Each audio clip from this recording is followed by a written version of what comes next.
Madam President, Pakistan appreciates the convening of this meeting at a critical moment for the Palestinian people and their just struggle for inalienable rights and self-determination.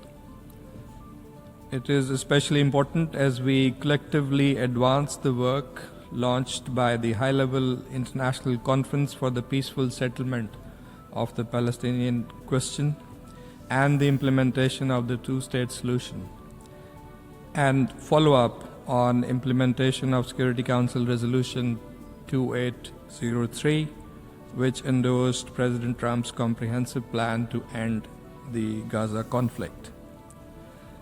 Madam President, the Palestinian people have braved illegal Israeli occupation for decades. It is an exceptional story of resilience, sacrifice, and quest for justice and peace.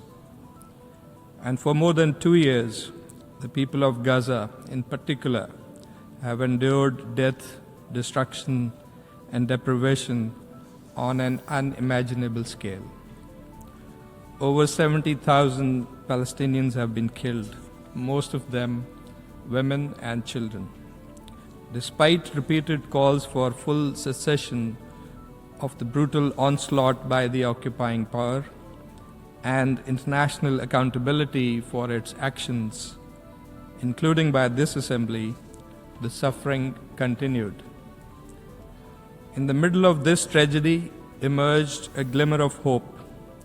The conference held at the ministerial level in July and at the summit level in September, and the General Assembly's endorsement of the New York Declaration created a structured, time-bound multilateral track to advance the two-state solution.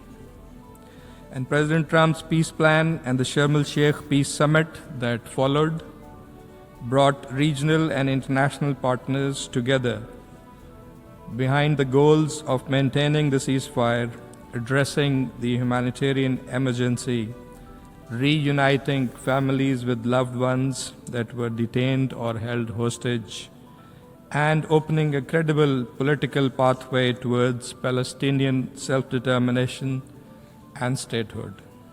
We laud the efforts of the United States, Qatar, Egypt, and Turkey for facilitating this outcome.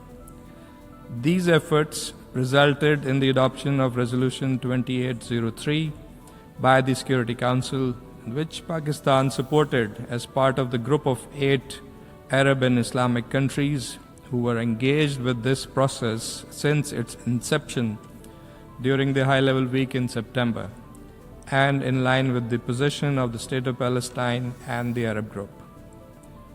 Pakistan's position has been clear and consistent. We reiterate that the occupation of the Palestinian territory must end, and Palestinian people must be allowed to exercise their inalienable right to self-determination and to establish their independent state. We support all sincere efforts that help in ending the bloodshed, protect civilians, prevent displacement, rebuild Gaza, and advance a comprehensive peace grounded in international law. This requires sustained international attention and concerted efforts going forward. The situation on the ground, however, shows how far we are still to go. Ceasefire violations continue, with Israeli strikes taking hundreds of Palestinian lives. And in the West Bank, settler violence has risen to its highest levels. Entire communities have been uprooted. The July 2024 advisory opinion of the International Court of Justice makes clear the obligations arising from Israel's unlawful presence in the occupied Palestinian territory, including the immediate cessation of all settlement activity, the evacuation of settlers, and the repeal of measures sustaining the unlawful situation. President, Pakistan will vote in favor of the resolution currently before the Assembly on the peaceful settlement of the question of Palestine a reaffirmation of a long-standing and principled position on this matter. Pakistan also welcomes the proposal contained in the resolution to mandate the co-chairs of the New York Conference to follow up on the objectives of the conference and commitments made therein, including through reconvening the conference or by convening follow-up meetings, as well as through the Global Alliance for the Implementation of the Two-State Solution. Looking ahead, Pakistan wishes to highlight the following key priorities to ensure success. First, Security Council Resolution 2803 must be implemented in good faith. Momentum generated at Sharm el-Sheikh must be sustained, particularly by advancing Palestinian-led governance, reconstruction, and institution building. The Palestinian Authority's role is central in this regard. Peace cannot be shaped without the direct involvement and ownership of the Palestinian people.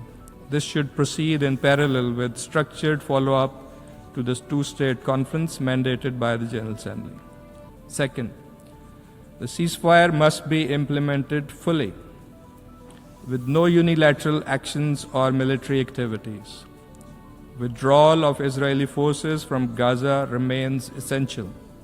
Third, full humanitarian access must be guaranteed. With winter approaching and large parts of Gaza destroyed, the population needs sustained life-saving assistance. Any obstruction of aid violates international humanitarian law and must not be allowed under any pretext. Fourth, reconstruction must begin without delay. Fifth, there must be no annexation, no forced displacement, and no division of occupied lands. Gaza's territorial integrity and its contiguity with the West Bank are fundamental to a viable, sovereign, and independent Palestinian state. Sixth, settlement activity must stop. Efforts to change the demographic or legal character of the occupied territories, including around al-Haram al-sharif, are illegal and must end forthright. Seventh, accountability is essential, for without justice there can be no durable peace. Eighth, to break the cycle of violence, it is necessary to end the Israeli occupation of all Arab territories, including in Palestine, Syria, and Lebanon. And lastly, the imperative of a political horizon, a credible, time-bound political process anchored in the relevant UN resolutions, leading to a sovereign, independent, and contiguous state of Palestine based on the pre-1967 borders with al-Quds, al-sharif as its capital.